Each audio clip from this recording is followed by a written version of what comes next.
A few years ago, I set out on a journey to discover the perfect online business, not just for me, but for my family. And throughout this journey, I've discovered multiple businesses I've built to over 6 figures, in total generating over a $1 million in my businesses. And now I help other people to do the same, but not just find the right business, not just knowing what to sell, but also knowing how do you build something that is mobile, meaning you can go anywhere, you can travel to Portugal, Cyprus, wherever you want to do, Bali. But in that, I've discovered something that I didn't think was going to be this revolutionizing, but they're actually laws of the business universe, if you will. They're laws and principles that if you follow them, you will have a business that will serve you forever. You can launch any business in any market if you follow these 10, I guess you could call them commands or laws of businesses for freedom. So the first one, the law of demand, is pretty simple. So before you click off, just know that these will get better as you progress throughout the 10 different laws. The law of demand are asking you a simple question. Are you selling something that you're just passionate about, or something that there's a genuine demand, that is an increasing demand, that is not just a trend that is here now but gone in a year from now, but can actually serve you for years to come, long term? The second thing is the law of speed. So can you deliver this to get them the outcome in a matter of maybe weeks or days, not just months, years down the road? Because people buy when you can deliver something and they can get it with speed. Look at Amazon, for example, with the shipping. The third one is the law of opportunity. So are you selling something they've already paid for, they've already tried out, and it's not been working for them, and now you're trying to come in and convince them that, hey, this time it's different, this time it's working? Or are you actually selling something that is new, they haven't tried yet, they've seen some people might have talked about it, but they haven't tried it, and now you come in? So for example, with websites, a lot of people have invested 10, 15, 25,000 in a website and it didn't convert because they tried to put all their offers on a website. Instead, we come in, we build simple funnels that look amazing, that convert for each of their offers. Now that's different. Number 4 is the law of credibility. So do they trust you and believe that you're capable of doing what you're saying, delivering the solution? Are you the person that would rather pay a little bit more for than the beginner that looks desperate? So this is about authority. Why is it that when you go to a doctor or a lawyer or someone that you trust, you don't necessarily ask them a ton of questions? You sit back and you say, here's my problem, here's where it's hurting, or here's what's happened, I need your help, can you fix this for me? In the same way, you want as a business owner to position yourself with a solution, prescribing the magic pill that will get them the outcome, preferably without them having to do a ton of work. Which leads me to number 5, the law of convenience. Ask yourself this: are you making it convenient for them to get this outcome? Are you making it easy for them, meaning they don't have to do a lot of sacrifices, they don't have to do a lot of hard work to get there? Sure, nothing great in life comes easy, but are you taking some of that burden on yourself to do it? For an example, with a done-for-you solution such as agency, freelancing, you're doing most of the work for them, right? Like they might have to send you their assets to do a photo shoot, but you're doing most of the work. Or even in a course format or coaching, because of everything you've been through, that you've gone through and you've done, you've compiled all of these things into a simple system that they can follow, right? So you're saving them a lot of time, which means yes, they have to pay for it, but it's very convenient for them.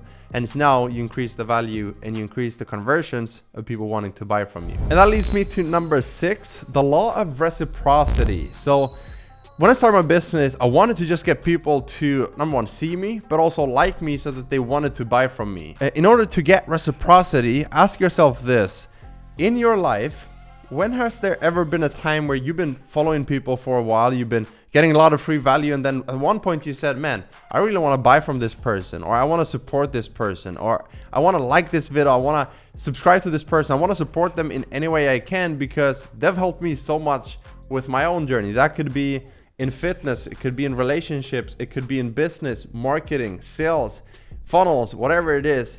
The law of reciprocity is powerful, but it has to come from a place of you genuinely caring about them, not just wanting to sell to them. Which leads me to number 7, the law of simplicity. Because if you think about it, you can't offer something of value if it's confusing, if it's hard to understand, right? If you want to sell a lot of products or services, make $1 million, you want to impact 1 million people, you gotta do that through simplicity, not just from communication, but also with your services. So sell something that has a specific outcome in a specific time frame without them having to do a specific thing, right? So a specific pain point that you remove from their life. And now because it's simple to understand, you also increase the value and they get it. They're like, yeah, that makes a lot of sense. That's exactly what I need. Number 8, the law of scalability. This is a big one for me because I'm a creative. I want to do everything myself. I want to learn stuff. I love learning and teaching, and like I love the progress and the process of learning and mastering something. It gives me joy. But if you want to scale something, remember the law of simplicity. Simplicity scales. So what you want to do is simplify, and then you want to systemize. And when you systemize, you think of things not just in terms of outcomes, but in terms of processes to get a specific outcome. So instead of doing everything yourself, you think of steps and stages, and you attach and assign specific roles to an outcome within those stages to get the full outcome. And now you can scale and offer this to more people because you're not the one doing everything yourself. Number 9, this is a big one, the law of influence. This comes down to communication. Are you a good communicator? Are you good at moving products, as they say in the influencer space? Are you good at conveying your message in a way that touches on an emotional level, that actually gets people to move? This also comes down to marketing and sales and how you persuade people ethically, of course, to understand why they need this, why you're different, and how they can get it, and why it's totally a no-brainer. And if you think about it, the law of influence is way bigger than just marketing and sales. It's also leadership, building a team, a culture, and a movement, a community of people. And once you have a community of people who support you and trust you and they want to build with you, now you have not just a customer, but a fan for life. Someone who buys from you over and over. They become your private clients, and they also become your evangelists, the promoters of your business. And what I'm trying to do is build something of value that other people promote and recommend because they love it, not just because I'm like, hey, I'll give you commissions, or me having to hype things up because the product itself isn't selling. And finally, the law of autonomy. This is the biggest thing out there, the biggest law of them all, because if you build a business that requires you to clock in Monday morning to Friday evening, is that why you set out to do this in the first place?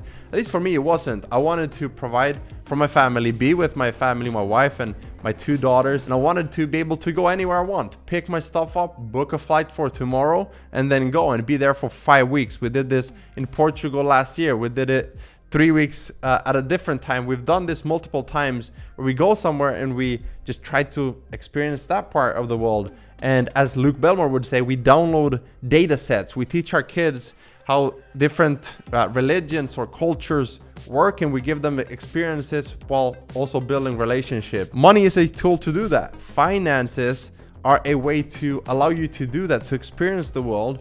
And that all comes down to building the perfect business in the first place. And when I say perfect, I just means having these rules, these laws of the business universe in your life, so that when you launch a new business or you scale the one you have right now, you have simplicity, you have scalability, you have certainty, you have autonomy, you have all of these things that you need to build a business you actually love.